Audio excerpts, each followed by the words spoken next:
آپ سب کو دیکھ کے اتنی خوشی ہو رہی ہے اور یوں لگ رہا ہے جیسے واقعی رمضان آ گیا ہے۔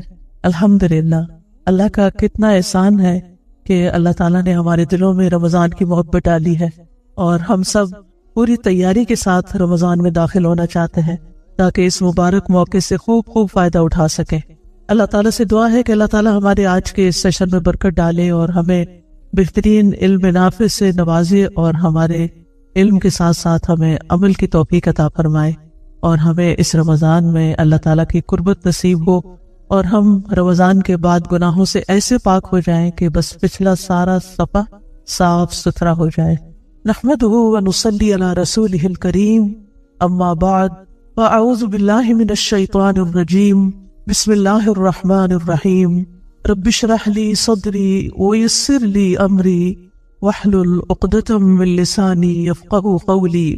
الحمد للہ واسع العطایا وجزیل الہبات، ذی الفضل والاحسان والمکرمات، جعل فی ایام الحیاة مواسم الخیرات وفرصا للتزود من الطاعات، لا الہ الا اللہ وحدہ لا شریک لہ، رب العباد وبار البریات۔ تمام قسم کی حمد اللہ کے لیے ہے، جس کے عطیات اور جس کے انعامات بہت وسیع اور بہت بھاری اور عظیم ہیں، جو صاحب فضل اور صاحب احسان ہے۔ اس نے زندگی میں نیکیوں کے موسم بنائے، اور اس نے ایسے مواقع عطا فرمائے جس میں انسان نیکیوں کا زیادہ راہ جمع کر سکتا ہے۔ اللہ کے سوا کوئی معبود نہیں، وہ اکیلا ہے، اس کا کوئی شریک نہیں، وہ بندوں کا رب اور مخلوقات کو پیدا کرنے والا ہے۔ اہلاً و سہلاً یا رمضان، رمضان کو اہلاً و سہلاً، آپ سب کو اہلاً و سہلاً۔ اللہ سبحانہ و تعالی ہم سب کو اس رمضان میں بھرپور عبادت کی توفیق عطا فرمائے، اور جیسے ہمارا رب چاہتا ہے ہم اس طرح اس رمضان کو گزاریں۔ اللہم وفقنا لما تحب و ترضا۔ یہ اللہ سبحانہ تعالیٰ کا بہت بڑا احسان ہے کہ اس نے ہمیں رمضان کے قریب کر دیا ہے۔ اللہ سے دعا ہے کہ وہ ہمیں رمضان نصیب کرے۔ عام طور پر ہم رمضان کو ایک رسم کے طور پر لیتے ہیں، کیونکہ ہمارے والدین روزہ رکھتے تھے، رمضان میں افطاری کا خاص اہتمام کرتے تھے، تو ہم بھی اسی پیٹرن پر بس سوچتے ہیں، لیکن یہ نہیں سوچتے کہ اس ایک مہینے سے انسان کی زندگی میں کتنا بڑا فضل اور کتنی بڑی نیکی کا موقع آتا ہے، اور اس کے کیا کیا فوائد، کیا کیا ثمرات اور کیا کیا برکات انسان کو حاصل ہوتی ہیں۔ اس سلسلے میں مسند احمد کی ایک حدیث آپ کے سامنے رکھوں گی، جس سے اس ایک مہینے کی ویلیو اور اس کی فضیلت آپ کو سمجھ میں آئے کہ آپ کو کتنا بڑا انعام ملنے والا ہے۔ ابو ہریرہ رضی اللہ عنہ کہتے ہیں کہ قبیلہ قزاع کے خاندان بلی کے 2 شخص نبی صلی اللہ علیہ وسلم پر ایمان لائے، یعنی اکٹھے۔ ان میں سے ایک تو جہاد کرتے ہوئے شہید ہو گیا، اور دوسرا 1 سال بعد مزید زندہ رہا اور پھر فوت ہوا، یعنی 1 سال کے وقفے کے بعد فوت ہوا، شہید نہیں ہوا۔ طلحہ بن عبید اللہ کہتے ہیں کہ میں نے خواب میں دیکھا کہ وہ شخص جس کا 1 سال بعد انتقال ہوا، اس شہید سے بھی پہلے جنت میں داخل ہوا ہے۔ ورنہ ہم تو سوچتے ہیں کہ شہید کا درجہ سب سے افضل ہے اور وہ ہم سے آگے ہوں گے، لیکن یہاں جو شخص بعد میں فوت ہوا وہ شہید سے بھی پہلے جنت میں داخل ہوا۔ تو مجھے اس پر بہت تعجب ہوا۔ صبح میں نے رسول اللہ صلی اللہ علیہ وسلم کو یہ خواب سنایا، تو رسول اللہ صلی اللہ علیہ وسلم نے فرمایا، کیا اس نے اس کے بعد، یعنی پہلے شخص کے بعد، شہید کے بعد رمضان کے روزے نہیں رکھے اور سال بھر کی 6000 اور اتنی زیادہ رکعتیں نہیں پڑھی؟ یعنی 1 سال کے رمضان کے روزے اور نمازیں اس شخص کو شہید سے بھی آگے لے گئی۔ ہم بعض اوقات جب اپنا فرض ادا کرتے ہیں تو ہم سمجھتے ہیں کہ یہ ایک فریضہ ہے، بس پورا کر لو، روزہ رکھنا ہے رکھ لو، نماز پڑھنی ہے پڑھ لو، بس ایک مشینی انداز میں یہ کام کرتے رہتے ہیں، لیکن یہ نہیں سوچتے کہ یہ ہمارے درجات کی بلندی کا باعث بنتے ہیں اور ہمیں اللہ تعالیٰ کا قرب نصیب کرتے ہیں۔ تو خوش قسمت ہے وہ شخص جس کو اللہ تعالیٰ لمبی زندگی دے اور پھر نیکیوں سے بھرپور دے، اور نیکی کے موسموں اور نیکی کے اوقات سے بھرپور فائدہ اٹھانے کی توفیق عطا کرے۔ بعض سلف کے بارے میں آتا ہے، سلف کہتے ہیں ان لوگوں کو جو پہلے کے نیک لوگ تھے، گزشتہ نیک لوگ، ابتدائی صدیوں کے، کہ وہ 6 ماہ تک یہ دعا کرتے اے اللہ ہمیں رمضان تک پہنچا دے، یعنی اتنے حریص ہوتے تھے کہ انہیں رمضان ملے. اور پھر وہ رمضان کے بعد 5 ماہ تک یہ دعا کرتے رہتے کہ اے اللہ ہمارے رمضان کے روزے قبول فرما لے. کیا ہم نے بھی یہ دعائیں کبھی کی؟ ہم میں سے کتنے لوگوں نے یہ دعا کی کہ اللہ ہمیں رمضان تک پہنچا دے، اللہم بلغنا رمضان. پھر اسی طرح یہ دعا اس لیے کیا کرتے تھے کہ وہ اس کے فائدوں کو جانتے تھے، اس کی برکتوں کو سمجھتے تھے، اس میں ملنے والے انعامات کو سمجھتے تھے. پھر جب رمضان داخل ہو جاتا تو اللہ تعالیٰ سے دعا فرماتے کہ وہ انہیں اس میں عمل صالح کرنے کی توفیق عطا فرمائے. اور جب رمضان ختم ہوتا تو دعا کرتے کہ جو کچھ بھی ہم نے اس رمضان میں کیا اللہ تعالیٰ اس کو قبول فرما لے. کیونکہ جو اللہ کے سچے بندے ہوتے ہیں، ایمان والے بندے ہوتے ہیں، وہ نیکی کرنے کے بعد کسی فخر اور غرور میں مبتلا نہیں ہوتے، بلکہ پھر بھی ڈرتے رہتے ہیں کہ جو کچھ ہم نے کیا وہ قبول بھی ہو جائے. سورۃ المومنون میں آتا ہے والذین یؤتون ما آتوا وقلوبهم وجلة انہم الی ربہم راجعون اولئک یسارعون فی الخیرات وہم لہا سابقون. اور وہ کہ انہوں نے جو کچھ دیا اس حال میں دیتے ہیں کہ ان کے دل ڈرنے والے ہوتے ہیں کہ یقیناً وہ اپنے رب ہی کی طرف لوٹنے والے ہیں. یہ لوگ ہیں جو نیکی کے کاموں میں جلدی کرتے ہیں اور یہی ان کی طرف آگے نکلنے والے ہیں. اور پھر آپ دیکھیے کہ جب رمضان آتا ہے تو رمضان کے داخل ہونے سے پہلے ہی اس کا استقبال کر لینا چاہیے، یعنی اس کو ویلکم کرنا چاہیے، اس کے لیے تیاری کرنی چاہیے. ابو بکر البلخی کہتے ہیں ماہ رجب کھیتی لگانے کا مہینہ ہے، ماہ شعبان کھیتی کو پانی لگانے کا، اور ماہ رمضان کھیتی کاٹنے کا. یعنی رجب سے ہی تیاری شروع کر دینی چاہیے اور شعبان میں تو اور زیادہ آگے بڑھنا چاہیے، اور پھر رمضان میں پوری تیاری کے ساتھ داخل ہونا چاہیے تاکہ کوئی بھی ہمارا وقت ضائع نہ ہو. اور وہ یہ بھی کہتے ہیں کہ ماہ رجب کی مثال ہوا کی طرح ہے، ماہ شعبان کی بادلوں کی طرح، جنہیں پہلے ہوا چلتی پھر بادل آتے ہیں، اور ماہ رمضان کی مثال بارش جیسی ہے. اور جس نے ماہ رجب میں نہ تو کھیتی بوئی نہ شعبان میں کھیتی کو پانی لگایا تو وہ رمضان میں کیسی کھیتی کاٹنا چاہے گا؟ یعنی پھر وہ رمضان اس طرح نہیں گزار سکے گا جس طرح ایک تیاری کے ساتھ جو شخص رمضان میں داخل ہوتا ہے وہ اس رمضان کے مہینے کو گزارتا ہے. ہمیں تیاری کیسے کرنی، کس چیز کی تیاری کرنی ہے؟ ہماری تیاری کیا ہوتی ہے؟ گروسریز کر لیں، سارے کام نپٹا لیں، گھر کو صاف کر لیں. لیکن اسلاف گھروں کو صاف کرنے کے ساتھ ساتھ اپنے دلوں کو صاف کرتے تھے. وہ رمضان میں اس طرح داخل ہوتے تھے کہ ان کے دل میں کسی کے خلاف بھی کوئی کینہ، بغض اور نفرت نہیں ہوتی تھی. یہ تھی ان کے رمضان کی تیاری. اور یہ سب کچھ کیسے نکلتا ہے دلوں سے؟ اس وقت نکلتا ہے جب دل کے اندر ایمان راسخ ہو جاتا ہے. اسی لیے رسول اللہ صلی اللہ علیہ وسلم نے فرمایا ان ابی ہریرہ قال قال رسول اللہ صلی اللہ علیہ وسلم من صام رمضان ایمانا واحتسابا غفر له ما تقدم من ذنبه. جس نے رمضان کے روزے ایمان کی حالت میں حصول ثواب کے لیے رکھے تو اس کے پچھلے گناہ معاف کر دیے جائیں گے. گویا رمضان سے پورا فائدہ اٹھانے کے لیے ہمیں اپنے ایمان کی تجدید کی ضرورت ہے. ہمیں اپنے ایمان کو تازہ کرنا ہے اور اپنی نیت میں اخلاص پیدا کرنا ہے کہ ان روزوں سے ہمارا مقصد کوئی ڈائٹنگ کرنا نہ ہو، کوئی صحت اچھی کرنا نہ ہو، تو ہو ہی جائے گی، وہ تو اس کی بائی پروڈکٹ ہے. لیکن اصل مقصد کیا ہو کہ ہمارا ایمان اور مضبوط ہو جائے اور ہمیں اللہ سبحانہ تعالیٰ کے ہاں اس کا اجر و ثواب ملے. اگر ہم رمضان کی تیاری کرنا چاہتے ہیں تو اس کے لیے ایمان میں سچائی کی ضرورت ہے. ایمانی لحاظ سے تیاری کیوں ضروری ہے؟ ایمان کی تجدید کی کیوں ضرورت ہے؟ اس لیے کہ اعمال کی قبولیت کی بنیاد ہی ایمان پر ہے. جتنا اچھا ایمان ہوگا، جتنا مضبوط ایمان ہوگا، جتنا پکا ایمان ہوگا، اتنا ہی عمل کا اجر و ثواب بڑھ جائے گا.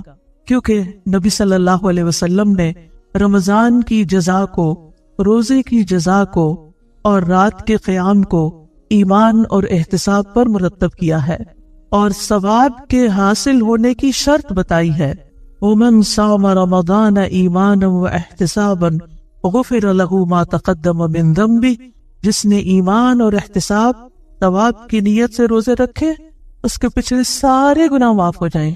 وہ گناہ جو بالغ ہونے کی عمر میں کیے، وہ گناہ جو بلوغت کے بعد کیے، جوانی میں کیے، اور پھر بڑھاپے تک جو گناہ ہوتے رہے، وہ گناہ جو پچھلے سال کیے رمضان کے بعد سے، وہ گناہ جو پچھلے مہینے کیے، وہ گناہ جو پچھلے ہفتے کیے، وہ گناہ جو پچھلے دن کیے، وہ سارے کے سارے بالکل صاف ستھرے ہو جائیں گے جب رمضان میں داخل ہوں گے، اور ایمان کے ساتھ داخل ہوں گے، ایمان کی مضبوطی کے ساتھ داخل ہوں گے، کیونکہ کوئی بھی نیکی ایمان کے بغیر قبول نہیں۔ سورۃ الحدید میں اللہ تعالیٰ فرماتے ہیں آمنوا باللہ ورسولہ وانفقوا مما جعلکم مستخلفین فیہ والذین آمنوا منکم وانفقوا لہم اجر کبیر۔ اللہ اور اس کے رسول پر ایمان لاؤ، یہ کس سے کہا جا رہا ہے؟ ایمان والوں سے کہا جا رہا ہے۔ ایمان تو ہے، جیسے ایک اور جگہ پر آتا ہے یا ایھا الذین آمنوا آمنوا، اے لوگو جو ایمان لائے ہو ایمان لے آؤ، اے لوگو جو ایمان لائے ہو ایمان لے آؤ۔ یعنی گویا ایمان والوں کو بھی ایمان لانے کی پھر سے ضرورت ہے، پھر سے اپنے ایمان کو تازہ کرنے کی ضرورت ہے۔ اور یہاں سورۃ الحدید میں بھی یہی کہا جا رہا ہے آمنوا باللہ ورسولہ وانفقوا مما جعلکم مستخلفین فیہ، اللہ اور اس کے رسول پر ایمان لاؤ اور ان چیزوں میں سے خرچ کرو جن میں اس نے تمہیں پہلوں کا جانشین بنایا ہے۔ پھر وہ لوگ جو تم میں سے ایمان لائے اور انہوں نے خرچ کیا، ان کے لیے بہت بڑا اجر ہے۔ یعنی پہلے ایمان کی دعوت، پھر عمل کی دعوت، اور پھر جو ایمان لے آئے فالذین آمنوا منکم وانفقوا لہم اجر کبیر، جو لوگ تم میں سے ایمان لائے اور انہوں نے خرچ کیا، ان کے لیے بہت بڑا اجر ہے۔ تو گویا اجر کب ملے گا؟ چاہے خرچ کرنا ہو، چاہے روزے رکھنے ہو، چاہے قیام اللیل کرنا ہو، جب ایمان ہوگا، یقین ہوگا۔ تو اس سے پتہ چلتا ہے کہ ایمان کا ہونا اور درست ایمان کا ہونا لازمی شرط ہے اعمال کی قبولیت میں۔ کیوں؟ اس لیے کہ بہت سے لوگ ایمان بھی لانے کا دعویٰ کرتے ہیں لیکن ساتھ ہی شکوک و شبہات کا شکار ہوئے رہتے ہیں۔ ان کے دل میں اللہ کے بارے میں شک، پتہ نہیں اللہ ہے کہ نہیں۔ اور آج کی ہماری نئی جنریشن کا حال تو اللہ تعالیٰ ہی جانتا ہے کہ ان کے دلوں میں اسلام کے بارے میں، اللہ کے بارے میں، رسول کے بارے میں، قرآن کے بارے میں، اوور آل دین کے بارے میں، قرآن کے احکامات کے بارے میں کس قدر شکوک و شبہات ہے۔ شک ایمان کے منافی ہے۔ ہم سب کو اپنے دلوں کا جائزہ لینا ہے کہ کیا میں اللہ کے رب ہونے پہ راضی ہوں؟ کیا میں محمد صلی اللہ علیہ وسلم کے نبی ہونے پہ راضی ہوں؟ کیا میں اسلام کے دین ہونے پہ راضی ہوں، مطمئن ہوں، خوش ہوں؟ میرا پورا یقین ہے کہ یہ سب کچھ بالکل سچ ہے، حقیقت ہے، اور میں کسی وسوسے کا شکار نہیں۔ اور پھر اللہ سبحانہ وتعالیٰ کی رضا کے لیے سارے کام کیے جائیں، کیونکہ اللہ تعالیٰ پر ایمان رکھتے ہیں تو پھر وہی عمل جو چھوٹا سا بھی ہو وہ بہت بڑا درجہ پا جاتا ہے۔ قیامت کے دن جب کفار دیا جائے گا تو قیامت کے میدان میں صرف وہی لوگ رہ جائیں گے جو اللہ کی عبادت کرتے تھے، ٹھیک ہے؟ یعنی وہ کفار کو جہنم میں ڈال دیا گیا، باقی کون بچے؟ جو کیا کرتے تھے؟ اللہ کی عبادت کرتے تھے۔ ان میں توحید پرست بھی ہوں گے، گناہگار لوگ بھی ہوں گے، نافرمانیاں کرنے والے بھی ہوں گے، اور منافقین بھی ہوں گے، کیونکہ منافق بھی عبادت تو کرتے ہیں۔ ان پر پل صراط سے پہلے اندھیرا ڈال دیا جائے گا، سب کے سب پر پچ ڈارک، بلیک آؤٹ ہو جائے گا۔ کفار تو جہنم میں چلے گئے، اب یہ جو باقی بچے ہیں انہوں نے اب پل صراط کو کراس کرنے ہے، ہر طرف اندھیرا چھا گیا۔ امیجن کریں اگر رات کے وقت پورے ٹورانٹو کی بجلی چلی جائے تو کیسا اندھیرا ہوگا۔ اب تو ہم فوراً اپنے موبائل کی لائٹ آن کر لیتے ہیں اور روشنیاں کر لیتے ہیں، لیکن کسی بھی اندھیرے وقت کو یاد کیجئے، آج رات اپنی رضائی میں منہ دے کے اندھیرے کو امیجن کیجئے اور پھر پل صراط کو یاد کیجئے۔ ابن عباس اور ابو امامہ الباہلی رضی اللہ عنہما کہتے ہیں قیامت کے دن لوگوں پر اندھیرا چھا جائے گا۔ امام ماوردی کہتے ہیں کہ میرا خیال ہے یہ فیصلہ ہو جانے کے بعد ہوگا، پھر انہیں نور دیا جائے گا، اندھیرا ہونے کے بعد نور دیا جائے گا اور وہ اس کی روشنی میں چلیں گے، اور یہ نور ہر انسان کو ملے گا جو اس وقت وہاں میدان میں موجود ہوگا۔ امتحان المؤمنین کے بعد چاہے مسلمان ہو، چاہے منافق ہو، چاہے نیک ہو، چاہے گناہگار ہو، سب کو نور ملے گا۔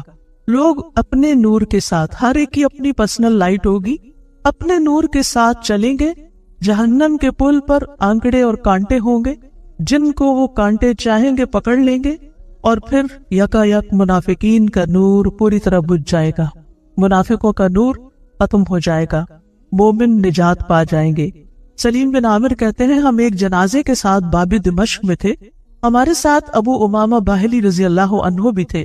جب انہوں نے جنازہ پڑھایا اور دفن کا کام شروع ہوا، یعنی میت کو دفن کر رہے تھے، تو ابو امامہ باہلی نے فرمایا، لوگو تم اس دنیا کی منزل میں آج صبح شام کر رہے ہو، یعنی آج دنیا میں تم صبح اور شام کرتے ہو، یہاں تم نیکیاں اور برائیاں کر سکتے ہو، اس کے بعد ایک اور منزل کی طرف تم سب کوچ کرنے والے ہو، اور یہ قبر ہے۔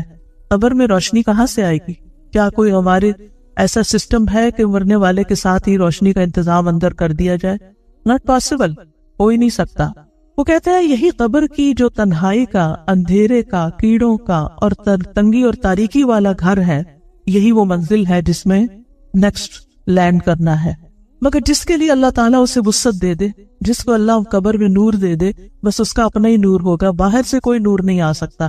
وہ کہتے ہیں یہاں سے پھر تم قیامت کے مختلف مقامات پر وارد ہوگے، اور وہاں تم کسی مقام پر ہوگے کہ لوگوں پر اللہ کی طرف سے ایک حکم چھا جائے گا، یہاں تک کہ بہت سے لوگوں کے چہرے سفید ہو جائیں گے اور بہت سے لوگوں کے چہرے سیاہ ہو جائیں گے، چہروں پہ اندھیرا چھا جائے گا۔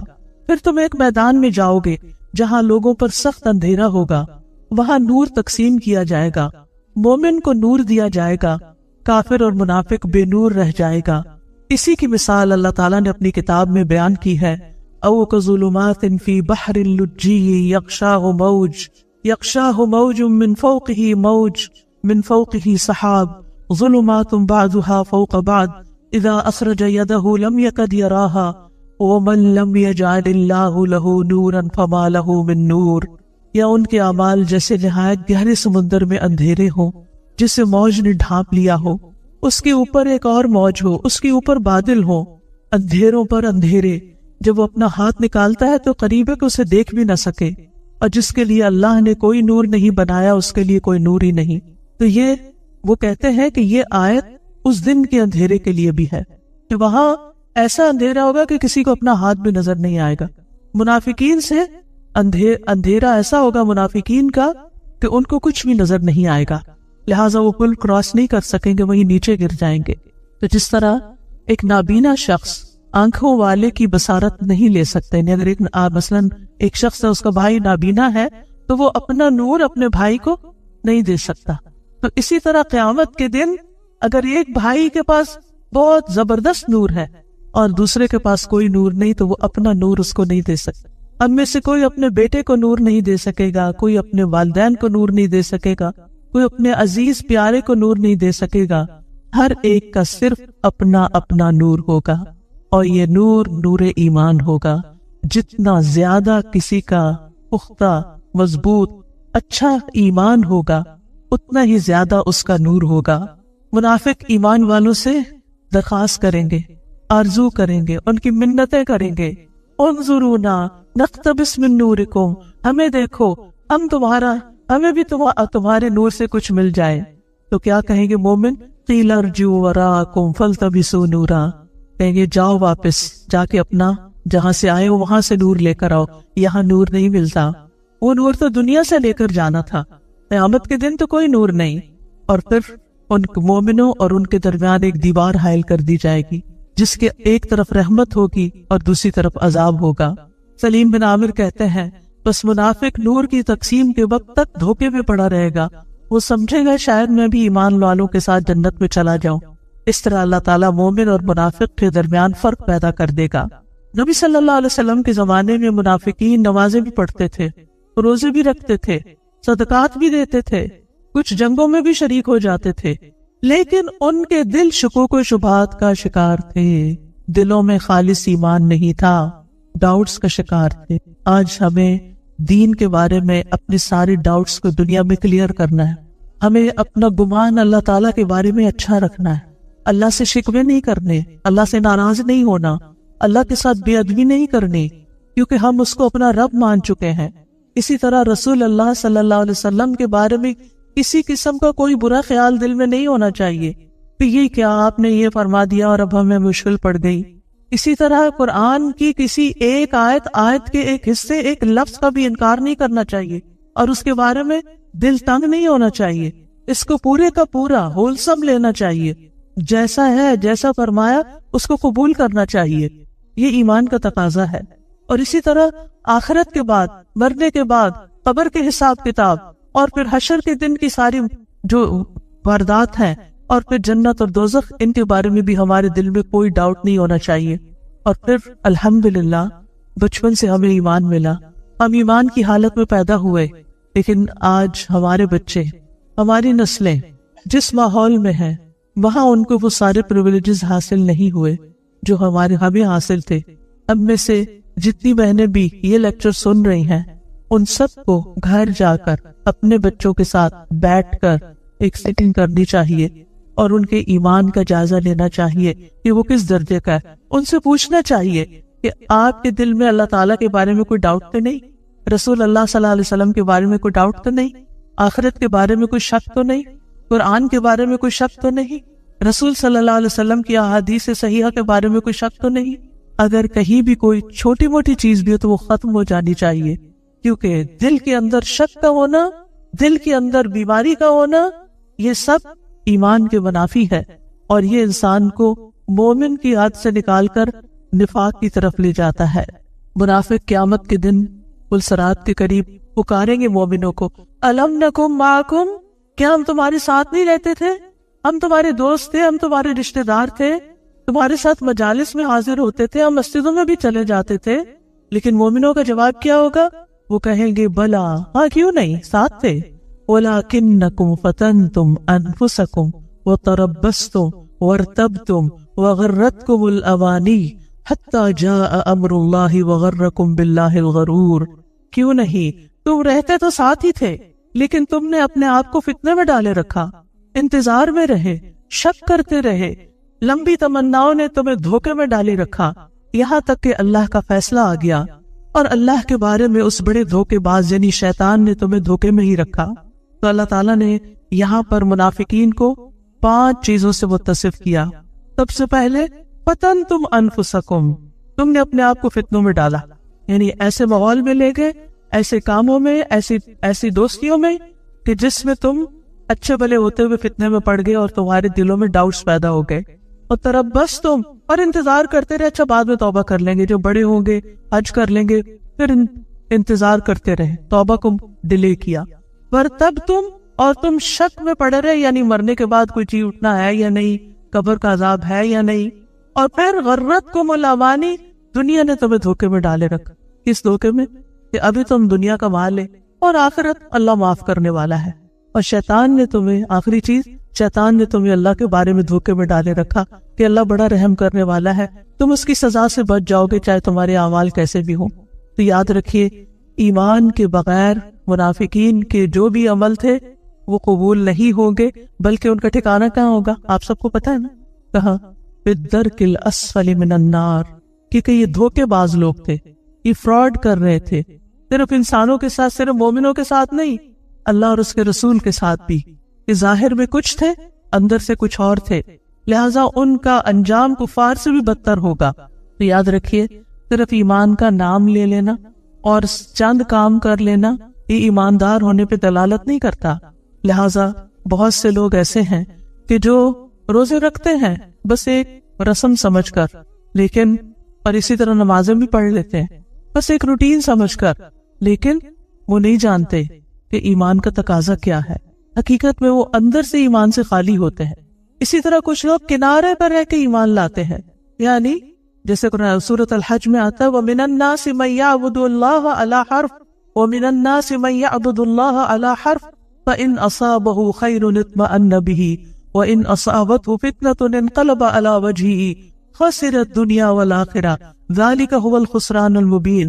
اور لوگوں میں سے کوئی ایسا بھی ہے جو کنارے پہ رہ کے اللہ کی عبادت کرتا ہے، پھر اگر اسے کوئی بھلائی پہنچتی ہے تو مطمئن ہو جاتا ہے، یعنی مال مل جاتا ہے، اولاد مل جاتی ہے، کوئی دنیا کی نعمتیں اور کامیابیاں ملتی ہے تو اللہ سے راضی رہتا ہے، اور اگر اسے کوئی آزمائش آتی ہے تو وہ اپنے چہرے پہ واپس پلٹ جاتا ہے، مجھے ایسا دین نہیں چاہیے۔ اس نے دنیا اور آخرت دونوں کا نقصان اٹھایا، یہی خلا خسارہ ہے۔ یا ہم میں ایسے لوگ نہیں کہ جن کو کوئی تکلیف آئے تو نمازیں ہی چھوڑ دیتے ہیں، وہ دین کے احکامات کو ہی چھوڑ دیتے ہیں. بعض خواتین پردہ اتار دیتی ہیں، بعض لوگ دین کی مجلسوں میں آنا چھوڑ دیتے ہیں.